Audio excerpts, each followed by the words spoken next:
Welcome to the Gaming Wildlife Foundation. I am your host, Master Charles Davinow Bates, and I'm the director. And it's our 4-month anniversary here at the Gaming Wildlife Foundation. Just think, 4 months, 13 episodes, and 8 fillers ago, we started this series with the idea of going into the world of gaming and learning more about the individual known as the gamer. An amazing time. Truly an amazing time it was. You say that as though we're not going to continue the series. We're going to continue this series. One thing I've noticed going back through all these episodes is that we never really clearly define each species all that well. People can browse over the episodes and think to themselves, what's a proto-gamer? I don't understand what a sex goddess gamer is. It's confusing for some people. So for this episode, we are going to go over some very simple gamer definitions.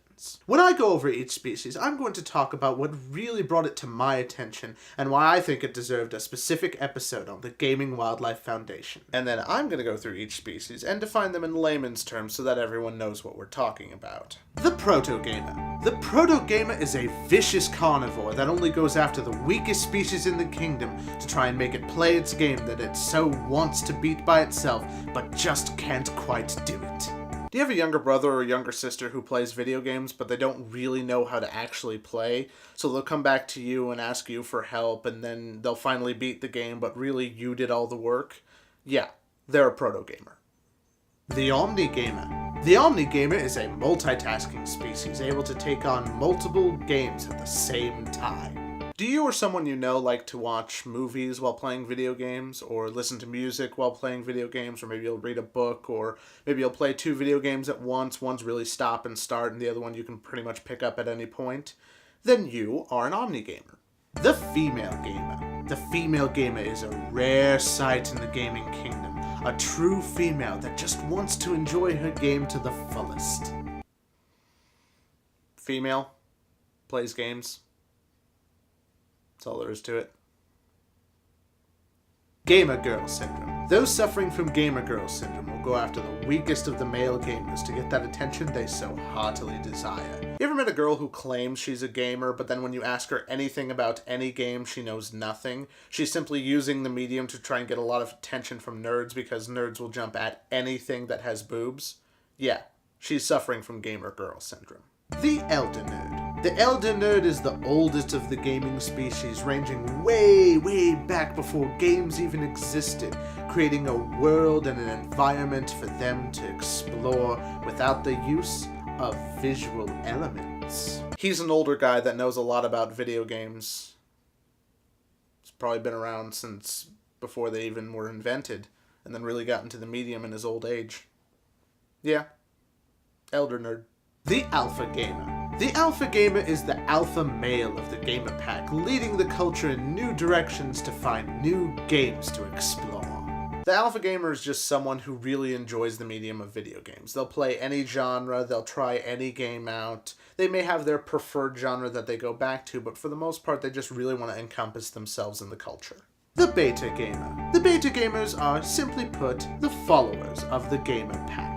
Beta gamers go after mainstream games. They only go after the popular ones like FIFA or Call of Duty, and there's nothing inherently wrong with that, but they only really kind of scratch the surface of what the entire culture can do. They don't go after indie games, they don't go after free-to-play games, they simply play the popular ones.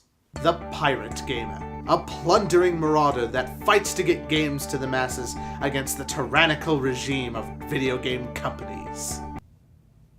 Pirate Gamer's just a guy. Pirates games. Probably has a modded Xbox or Wii. Most likely a jailbroken phone. Downloads all his stuff for free. Meet Charles. This was a glorious episode where we got to see my background and where I came from and how I finally eventually ended up here to do the Gaming Wildlife Foundation. This is the first episode where I made an appearance. I wanted to have a presence in front of the camera as well as behind the camera to try and balance out this guy. The Rage Gamer. The Rage Gamer is a frightening species that will latch onto a game and never let go until they complete it or they suffer an aneurysm. Do you ever have that friend who will just always get mad at a video game? even when it's his fault that something goes wrong. He's just kind of pissed off that he doesn't beat everything. Rage Gamer. Gamer Gangnam Style. I hate this episode. I love this episode. Horror games. For this episode, we decided to have a little fun and delve into a very spooky and very frightening genre of game. This was the first time we analyzed a genre and not so much an actual species of gamer. We took a look at the game Slender and talked about how it actually works as a really good survival horror game and how you don't really see games like this hit the mainstream that often.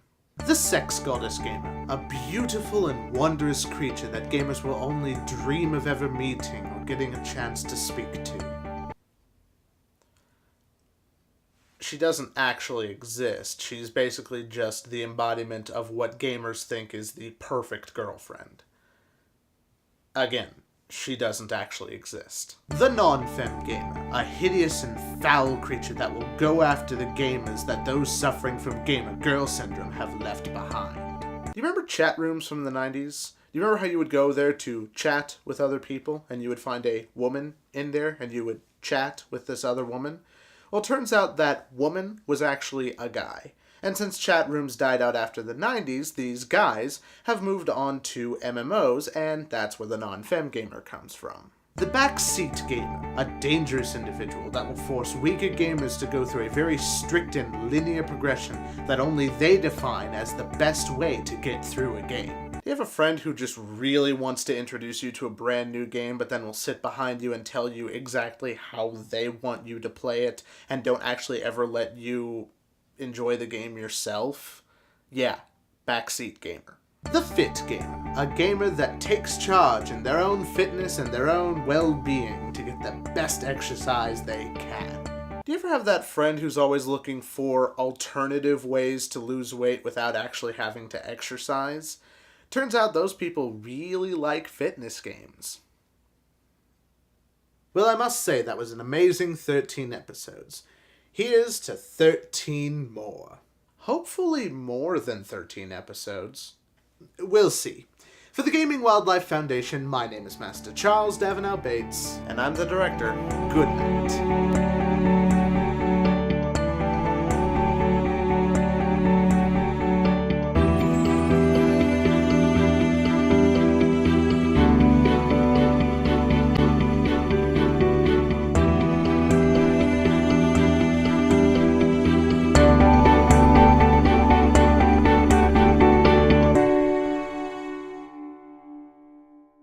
Hello Wildlife Gamers, this is the director, and yes, you saw that correctly, we are taking a temporary 1-month hiatus for the holiday season. Now we're not going to be completely gone over the next month. You can actually head over to Twitch TV/GamingWildlife and check out the highlights from last week's live webcast.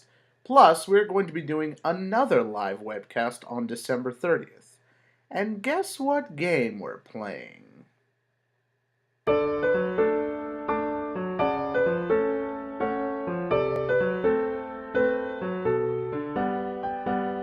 That's right, we are going to do a marathon run of The Legend of Zelda Ocarina of Time. And when I say marathon run, I mean the whole damn game. Noon, December 30th, Twitch TV/GamingWildlife, marathon run of Ocarina of Time. We'll see you there.